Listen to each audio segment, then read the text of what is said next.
Sorry. Nose wheels can't turn that way for some reason. Nose wheel.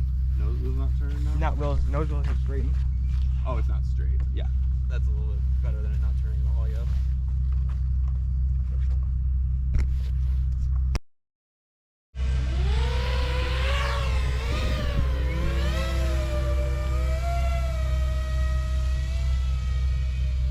How we doing?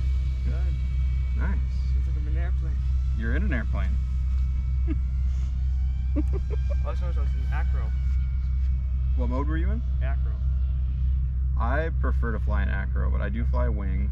I don't know how it differs with a normal plane. The toilet lake. Now you know where not to go. Gosh, the sky's gorgeous right now.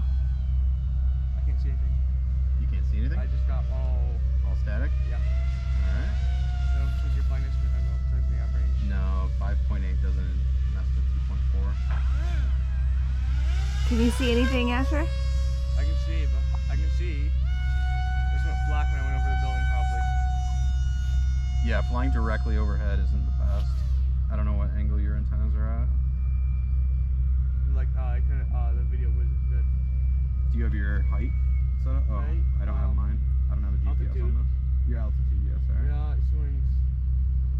Altitude is 0. It says minus. Okay. Can you see now? I can see now. I just went over the building. Okay. So normally when we fly, we just do left-hand circles. Okay, so the other way? I mean, no, you can fly however you want. I'm just telling you how we normally do it. I lost you. I got distracted by Bob's super. Oh, there you are. Oh, but as far as sag compensated voltage, as you apply throttle to a LiPo, it lowers your voltage reading. But then if you let go of the throttle, it goes back up. So what sag compensated voltage does is it compensates for that and tells you what the battery's actually at. Like if I go full throttle with this drone, it goes all the way down to 320. Landing. Bob, he's landing.